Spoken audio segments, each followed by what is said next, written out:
बेहद बरसों पहले भारतवर्ष में विष्णुपुर नामक एक राज्य था। उस राज्य में एक धनी सौदागर रहता था। वो बेहद धनी और बेहद लालची था। व्यापार वाणिज्य करके वो बेहद धन कमाया था। उसके दो बेटे थे। बड़े पुत्र का नाम हर्षवर्धन। वो बेहद बुद्धिमान और ज्ञानी व्यक्ति था। छोटा बेटा का था अनिरुद्ध। वो बेहद सरल, सुंदर और दयालु था। दोनों पुत्र बड़े हो गए और सौदागर बूढ़ा होता गया। धीरे धीरे करके धन समाप्ति कम होते गए। एक दिन सौदागर अपने दोनों पुत्र को बुलाया। उनसे कहा, देखो पुत्र, मैं अब बूढ़ा हो गया हूँ, इसीलिए मैं इस दायित्व तुम्हें सौंपना चाहता हूँ। अब तुम्हें मेरे वाणिज्य को संभालने होगा, लेकिन मैं चाहता हूँ कि तुम दोनों पहले ये सिद्ध करो कि तुम इस दायित्व लेने के लिए संपूर्ण रूप से सही हो। दोनों पुत्र ने कहा, जो आपकी इच्छा पिताजी। आप हमें ये बताओ, हम दोनों भाई कैसे स्वयं को प्रमाण कर सकूं हम ये काम के लिए योग्य हैं। सौदागर ने कहा, मैं तुम दोनों को 100 करके दोषों सीखे देता हूं। तुम ये सिक्के लेकर कहीं दूर चले जाओ। 1 महीना बाद जो अपने बुद्धि से सबसे ज्यादा चीज लेकर आएगा उसको मैं मेरे वाणिज्य सौंप दूंगा। ये सुनकर दोनों भाई 100 सिक्के लेकर अपने भाग्य परीक्षा करने के लिए निकले। बड़े पुत्र हर्षवर्धन उत्तर दिशा में चला गया। छोटा पुत्र अनिरुद्ध पूर्व दिशा के ओर चला। चलते चलते वो एक नई राज्य में पहुंचा। उस राज्य एक बाजार पर गया। उस बाजार में एक बूढ़ा आदमी ने तोता बेच रहा था। अनिरुद्ध जाकर उसे पूछा, महाशय, एक तोता का दाम कितने हैं? ये सुनकर बूढ़ा आदमी ने कहा, एक तोता के लिए 20 सिक्के। अनिरुद्ध कुछ सोचा नहीं और एक तोता खरीदा। तोता खरीदने के बाद वो कुछ देर आगे चला। कुछ समय चलने बाद उसको एक और आदमी दिखाई दिया जो नेवला बेच रहा था। वो उसके पास गया और पूछा, महाशय, एक नेवला के बदले में आप कितने सिक्के लोगे? आदमी ने कहा, मैं एक नेवला के लिए 20 सिक्के लेता हूँ। तोता खरीदने के बाद अनिरुद्ध के पास अब 80 सिक्के बचे थे। वो 20 सिक्के उसे दिया और एक नेवला लेकर चला। कुछ समय चलते चलते वो थक चुका था। वो एक पेड़ के बैठ गया। इस समय एक ऊद बिलाव वहां आया। वो अनिरुद्ध के पास आकर बैठ गया। वो एक दोस्त की तरह उसे गले लगाया। ऊद बिलाव बहुत प्यारा था। अनिरुद्ध उसे छूने जा रहा था, तभी एक आदमी वहां आकर कहा, ये मेरा ऊद बिलाव है, अगर तुम्हें ये पसंद है तो तुम खरीद सकते हो। इसका मूल्य सिर्फ 20 सिक्के हैं। अनिरुद्ध के पास अब 60 सिक्के थे। वो राजी हो गया और 20 सिक्के देकर वो ऊद बिलाव को खरीद लिया। अब उसके पास 3 जानवर थे। वो उसको साथ लिया और बाजार की तरफ चला गया। चलते चलते उसे बेहद भूख लग रहा था। वो खाने के लिए एक मिठाई की दुकान के पास गया। मिठाई की दुकान के पास जाकर वो एक आदमी को देखा जो सांप को अपने पालतू बनाकर उसे कष्ट देता था। उसे उसका दुख नहीं देखा गया और वो उस आदमी को कहा, इस सांप को तुम कितने सिक्कों से बेचना चाहोगे?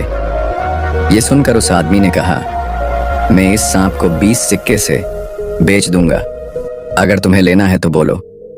अनिरुद्ध ने देखा उसके पास अब 40 सिक्के हैं। वो राजी हो गया। अनिरुद्ध ने कहा, हाँ, ये 20 सिक्के लो और मुझे ये सांप दो। आदमी ने 20 सिक्के लेकर वो सांप उसे देकर चला गया। नेवला और सांप एक जगह से नहीं रहते। उन दोनों का की सालों से शत्रुता है। अनिरुद्ध ने उन्हें समझाया, इस दुनिया में कोई किसी का शत्रु नहीं होता। हम सब भाई भाई हैं। आज से हम 5 मित्र हैं। हम सब मिलकर रहेंगे। सांप और तोता बोले, वो आदमी हमें बहुत कष्ट दे रहा था। तुम हमारे बहुत सहायता किए हो।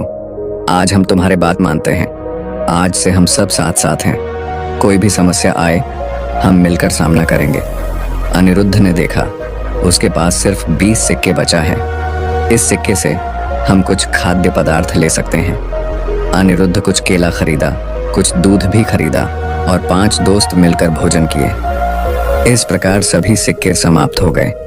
अनिरुद्ध अपने घर वापस आने को निर्णय लिया। वो अपने 4 दोस्तों को साथ लेकर घर की तरफ निकल पड़ा। सौदागर अपने दोनों पुत्र का बेहद इंतजार कर रहा था। फिर एक दिन अनिरुद्ध अपने 4 मित्र के साथ घर पहुंचा। उसे देखकर सौदागर बेहद क्रोधित हो गया। वो कुछ भी नहीं लाया था, न सोना, न मोती, न सस्य, न अश्व।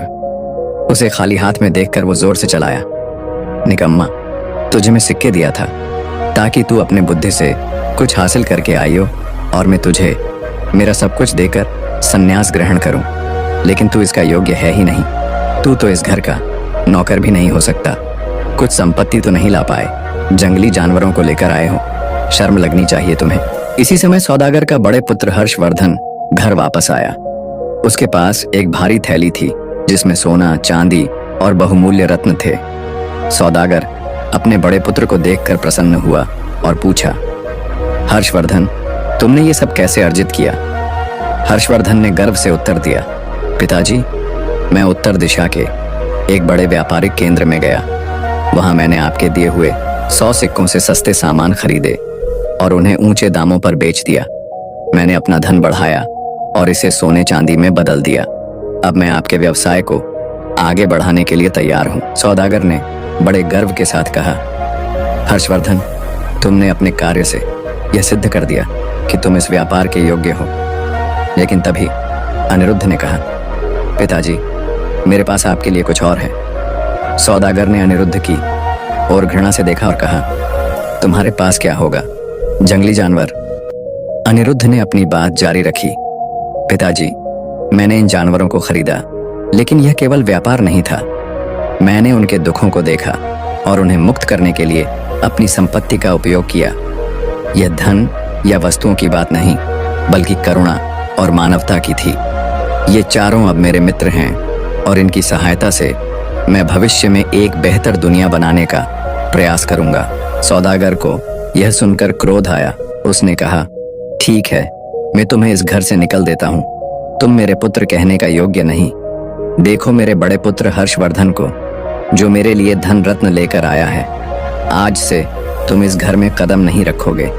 चले जाओ मेरे सामने से। ये कहकर वो अपने घर की दरवाजा बंद कर दिया। बेचारा अनिरुद्ध अब क्या करता। घर से बेदखल होकर वो अपने मित्रों के साथ एक और राज्य की ओर चल पड़ा। चलते चलते उसे और सहा नहीं गया।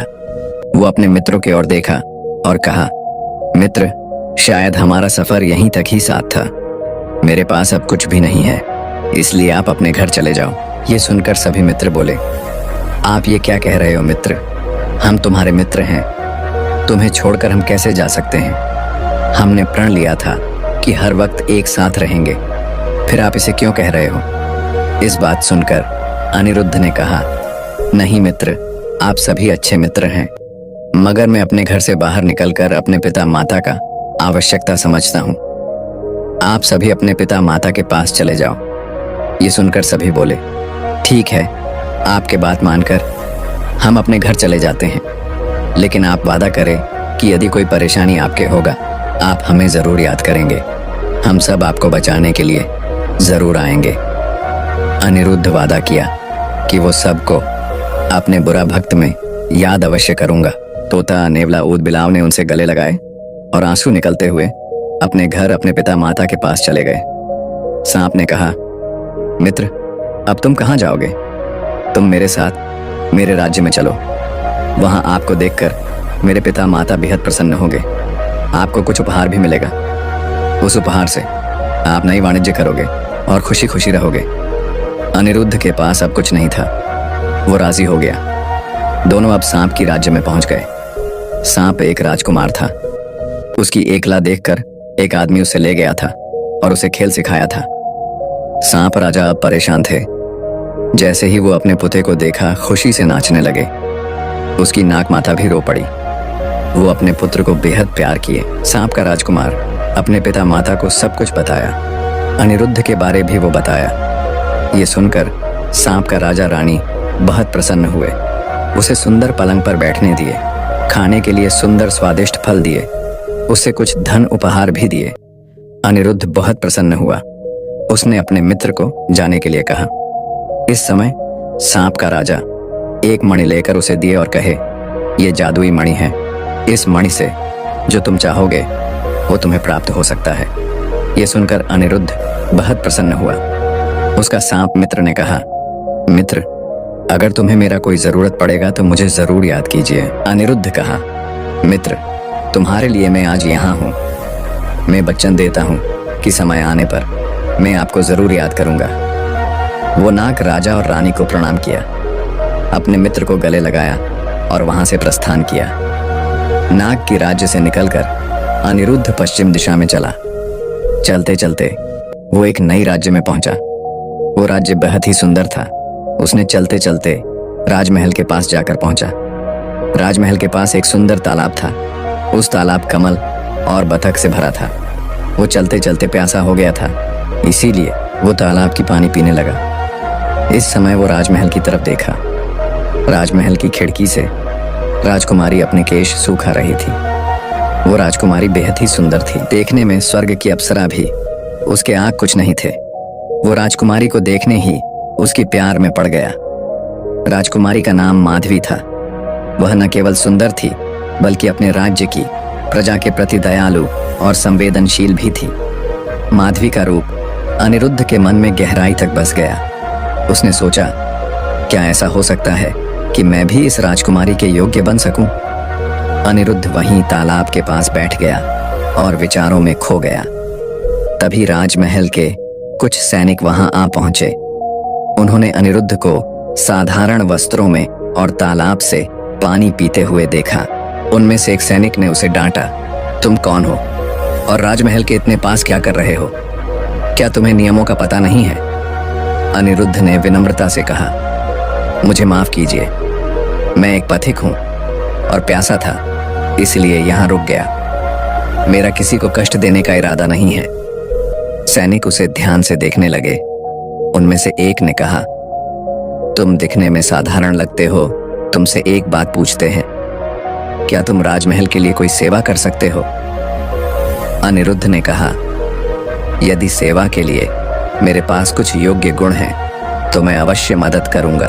सैनिकों ने उसे राजमहल ले जाने का निर्णय किया। जब अनिरुद्ध महल के भीतर पहुंचा तो उसका भव्य दृश्य देखकर वह चकित रह गया। हर तरफ सोने चांदी से सजी दीवारें और सुंदर चित्र बने हुए थे। महल की सजावट उसकी सादगी भरी दुनिया से बिल्कुल अलग थी।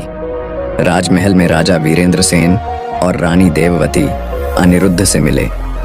राजा ने उससे कहा, पथिक, हमारे महल में तुम्हारा स्वागत है, लेकिन बताओ तुम कौन हो और इस राज्य में क्यों आए हो? अनिरुद्ध ने सिर झुकाकर पूरी विनम्रता से कहा, महाराज, मैं एक सौदागर का पुत्र हूँ। दुर्भाग्यवश मुझे अपने घर से निकाल दिया गया। मैं इस राज्य में केवल एक आश्रय और जीवन के नए अवसर की तलाश में आया हूँ। यदि मैं आपके किसी काम आ सकता हूँ तो कृपया मुझे सेवा का अवसर दें। राजा ने उसकी सादगी और सौम्यता से प्रभावित होकर उसे महल में रहने की अनुमति दी। अनिरुद्ध ने महल में छोटे छोटे काम शुरू किए और अपनी मेहनत और ईमानदारी से सबका दिल जीत लिया। एक दिन माधवी ने गलियारे से गुजरते हुए अनिरुद्ध को देखा। वह बगीचे में कुछ बच्चों के साथ खेल रहा था। उसकी मुस्कान और दयालु स्वभाव ने माधवी को भी आकर्षित किया। उसने अपनी सहेली से कहा, यह युवक साधारण जरूर है, लेकिन उसके व्यक्तित्व में कुछ खास है। धीरे धीरे माधवी और अनिरुद्ध के बीच कुछ मुलाकातें होने लगीं। दोनों के दिलों में एक दूसरे के प्रति आकर्षण बढ़ने लगा। लेकिन इसी बीच राजा वीरेंद्र सेन ने माधवी के विवाह की घोषणा कर दी। वह अपने राज्य के उत्तर दिशा के शक्तिशाली राजकुमार विद्याधर से उसका विवाह तय करना चाहते थे। यह खबर अनिरुद्ध के लिए किसी आघात से कम नहीं थी। उसे समझ नहीं आ रहा था कि क्या करे। उसने निर्णय लिया कि वह राजा से बात करेगा और अपने दिल की बात बताएगा। जब अनिरुद्ध ने राजा वीरेंद्र सेन से अपनी बात रखने का प्रयास किया तो राजा का चेहरा गुस्से से लाल हो गया। उन्होंने कहा, तुम जैसे साधारण और निर्धन व्यक्ति की हिम्मत कैसे हुई कि वह मेरी बेटी के लिए अपने मन में ऐसे विचार लाए? तुम इस महल में रहने के लायक भी नहीं हो। राजा ने अनिरुद्ध का अपमान करते हुए उसे महल से बाहर निकालने का आदेश दिया। अनिरुद्ध अपमानित और टूटा हुआ महल छोड़कर चला गया। लेकिन उसके मन में माधवी के लिए प्यार और अपने स्वाभिमान को पुनः स्थापित करने की प्रबल इच्छा जाग चुकी थी। उसे याद आया कि उसके पास एक मणि है, जो मणि कोई साधारण नहीं बल्कि जादुई है। वो मणि को कहा, अंबुज मणि, तुम किसके हो? अंबुज मणि ने कहा, मैं जिसके हाथ में हूं मैं उसकी हूं। अनिरुद्ध ने कहा, तुम मेरे लिए इस राजमहल के सामने एक सुंदर महल बना दो, जो कि इस महल से कोई गुण सुंदर होगा। सामने एक सुंदर तालाब होगा। तालाब के बाहर सोने का फूल वाला बेहद सारे पेड़ होगा। अचानक ऐसी ही हो गया। ये देखकर सब आश्चर्य हो गए। ऐसे कैसे हो सकता है? राजा ने ये देखा। ये देखकर मन में दुख प्रकाश किया। उस सौदागर पुत्र के पास एक जादुई मणि है। अगर मैं उसे पा जाऊं तो मुझ जैसे धनी और समृद्ध कोई नहीं होगा। उस अनिरुद्ध को अपने बस में करना होगा। ये विचार करके एक दिन वो अनिरुद्ध के पास गया। उसे देखकर अनिरुद्ध उसे बैठने के लिए सोने का सिंहासन दिया। राजा ने मन में कपट भरकर कहा, पुत्र अनिरुद्ध, तुम मुझे माफ कर देना। मैं क्रोध से आकर तुम्हें बेहद कुछ बोल दिया। मैं विद्याधर से नहीं, बल्कि तुम्हें अपने पुत्री के लिए उत्तम पति मानता हूँ। मैं तुम्हारे साथ मेरे पुत्री का विवाह अवश्य करूंगा।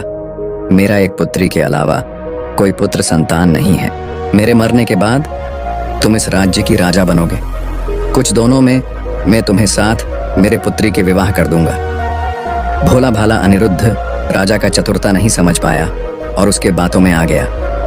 वो राजकुमारी को विवाह करने के लिए राजी हो गया। राजा अनिरुद्ध से बात करके अपने पुत्री को कहा, अगर तुम मुझे उस मणि को नहीं दोगे तो मैं तुम्हारे प्रेमिक अनिरुद्ध को मार दूंगा। राजकुमारी माधवी ये सुनकर डर गई और अपने पिता की बात मानने को राजी हो गई। राजा ने कहा, तुम अब अनिरुद्ध के पास जाओ, उसके महल में तुम रहा करो। कपट करके उससे वो मणि छीन लेना और उससे कुछ खाने में कुछ मिला कर देना, जैसे कि वो बेहोश हो जाए, नहीं तो तुम मणि नहीं का पाओगे। पिता की बात मानकर वो अनिरुद्ध के पास गया। अनिरुद्ध राजकुमारी माधवी को देखकर बेहद प्रसन्न हुआ। कुछ दिन बीत गया। राजकुमारी को अपने पिता की हुक्म आया, तुम वहां क्या कर रहे हो? अगर तुम मणि आज नहीं ला सकते तो आज रात को ही अनिरुद्ध का हत्या किया जाएगा। ये सुनकर राजकुमारी डर गई। प्रातःकाल अनिरुद्ध मंदिर से लौटकर सोने की कुर्सी में बैठा था। इस समय राजकुमारी उसके पास आई और बोली, क्या आप मुझे बेहद प्यार करते हो? अनिरुद्ध ने कहा, आप इस प्रकार सवाल क्यों कर रहे हो? क्या तुम्हें पता नहीं मैं तुम्हें कितने प्यार करता हूं? राजकुमारी बोली, आप मुझे प्यार नहीं करते, नहीं तो मुझे कभी नहीं बताया कि वो जादुई अंबुज मणि को तुम कहाँ रखते हो। ये सुनकर अनिरुद्ध ने कहा, प्रियतमा, सिर्फ इतनी सी बात के लिए तुम मुझ पर सवाल कर रहे हो। मैं हमेशा जादुई अंबुज मणि को भगवान शिव जी की मूर्ति के नीचे रख देता हूँ। ये सुनकर राजकुमारी प्रसन्न हुई। वो अनिरुद्ध को अपने हाथों से बना हुआ ढेर सारे मिष्ठान्न खिलाई, जिस मिष्ठान से वो पहले से ही कुछ औषधियां मिला दी थीं। मिष्ठान्न खाते ही अनिरुद्ध बेहोश हो गया। बेहोश होते ही राजकुमारी माधवी भगवान शिव जी से वो मणि चुरा ली। मणि चुराकर वो अपने पिता को दे दिया। जादुई मणि देखकर राजा के खुशी का ठिकाना ना रहा।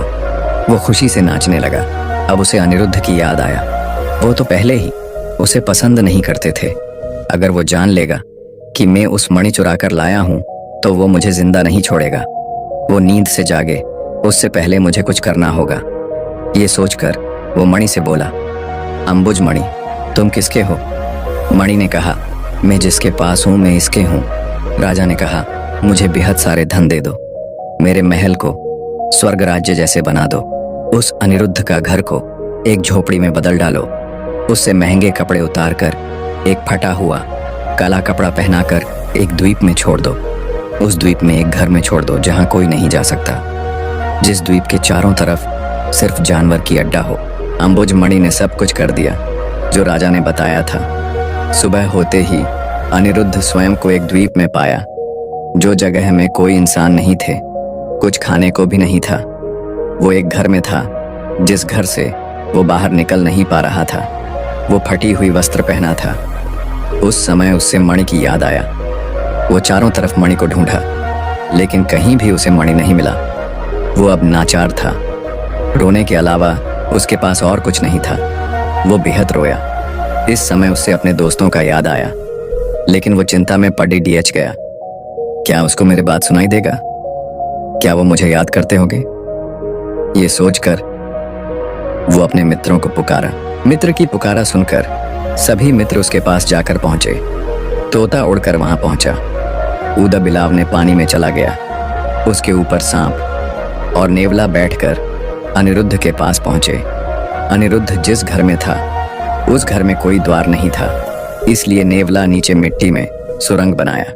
सुरंग की सहायता से अनिरुद्ध बाहर आया। मित्र की ऐसी हालत देखकर सभी दुख प्रकाश किए। मित्र को देखकर अनिरुद्ध रोने लगा। वो कहा कि राजा ने मुझे धोखा देकर वो मणि मुझसे छीन लिया। मित्र ने बोले, आप चिंता ना करें, हम मणि लेकर अवश्य आएंगे। तोता उड़कर गया और वन से फल लेकर आया। फल खाकर अनिरुद्ध को थोड़ा शक्ति मिला। तोता, नेवला, ऊद बिलाव और सांप उस राजा के पास पहुंचे। तोता ने कहा, मैं मणि का संधान लेकर आता हूं, तब तक आप सभी यहाँ रुको। राजा छत पर सवार होकर राज्य की तरफ देख रहे थे। इस समय तोता ने राम राम बोलकर उसके पास गया। राजा इतने सुंदर तोता देखकर उससे पास रखने को सोचा। तोता को पकड़ने के लिए वो तोता की तरफ हाथ बढ़ाया, लेकिन तोता उड़कर चला गया। राजा ने तोता को पकड़ने के लिए बेहद प्रयास किया, लेकिन तोता ने उसे पकड़ने नहीं दिया। इस प्रकार कुछ समय बाद तोता ने राजा को कहा, महाराज, मैं आपके पास रहना चाहता हूँ, लेकिन आप मुझे बंदी नहीं बनाएंगे। राजा ने राजी हो गया। तोता जाकर राजा के महल में रहा। तोता ने देखा राजा अंबुजमणि को अपने मुख में रखकर सोते हैं। ये देखकर वो तोता अपने दोस्तों को सब बताया। रात को जब राजा सो गए, चारों मित्र उसके महल में छिप छिप कर प्रवेश किए। सांप ने उसके नाक पर थोड़ा अपने शरीर को लेता दिया। राजा को छींक आया। मणि अब बाहर आ गया था। मणि को लेकर चारों मित्र अनिरुद्ध के पास पहुंचे। मणि देखकर अनिरुद्ध बहुत प्रसन्न हुआ। वो मणि को कहा, मुझे फिर से ऐसे कर दो जैसे मैं कल था। सच में अनिरुद्ध अब उसका महल में था। अब वो कहा, राजा को अब उसी स्थान पर छोड़ाओ जहां मैं था। जादुई मणि राजा को उस स्थान पर छोड़ दिया जहां से राजा कितने भी कोशिश करे निकल नहीं सकता। अब सभी खुश थे। राजकुमारी माधवी को अनिरुद्ध विवाह किया। ऐसे प्रकार अपने दोस्तों की सहायता से अनिरुद्ध राजा बन गया।